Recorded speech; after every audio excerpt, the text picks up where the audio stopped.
Di tengah hiruk-pikuk politik di pentas nasional itu kemarin sempat terjeda sejenak dengan kehadiran penyanyi Taylor Swift di yang konser di Singapura selama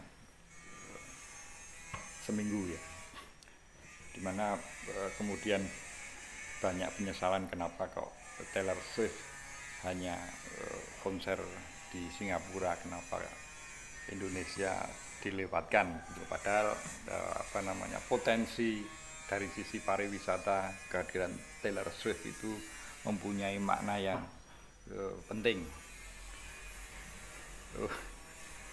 Kalau dari sisi suara kok saya teringat dengan ini menurut pendengaran saya, vokalnya warnanya mirip-mirip kalau tahun 99 itu ada grup asal Australia, Frente, yang saya kenal satu lagunya yang ya saya sangat suka, yaitu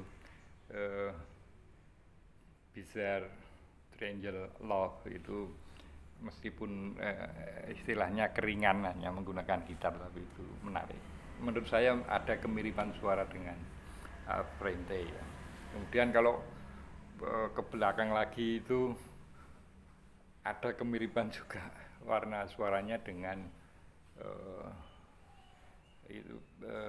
Nena ya. Nena itu penyanyi sekarang usianya sudah sekitar 64 tahun, kelahiran Jerman.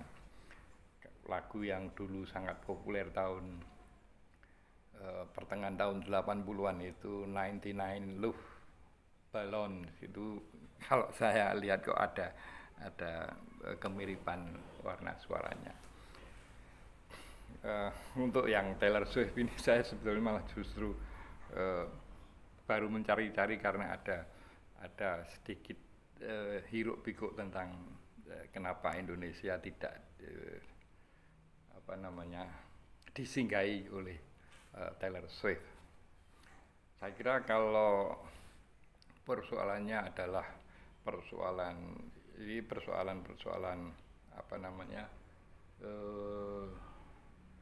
profesional, artinya dunia artis yang pertimbangannya pasti profesional aja.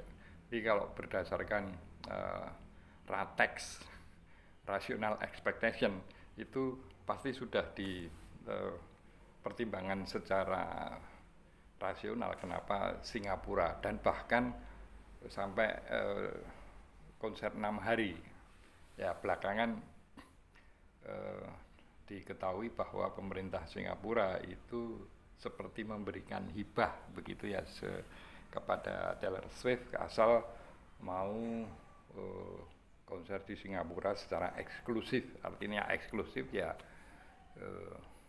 sebagaimana barang eksklusif itu tidak bisa diakses oleh yang lain karena sifat eksklusivitasnya, di mana pemerintah Singapura dikabarkan, ini menurut CNN, itu memberikan hibah kepada Taylor Swift tidak kurang dari 40 miliar per konser.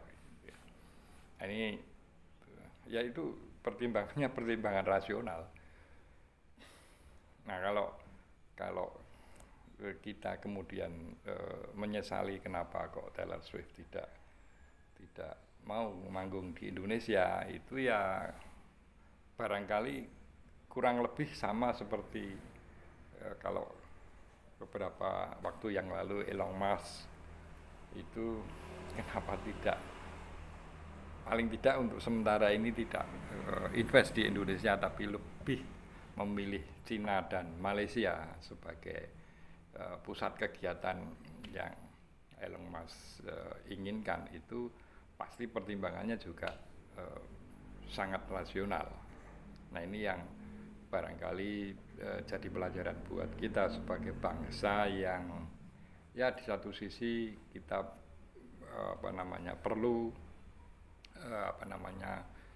event-event yang berskala internasional, tetapi Di sisi yang lain kita sebetulnya bukan dibebani ya, diamanati untuk selalu berpegang teguh pada Undang-Undang Dasar 1945 terkait dengan bidang ekonomi.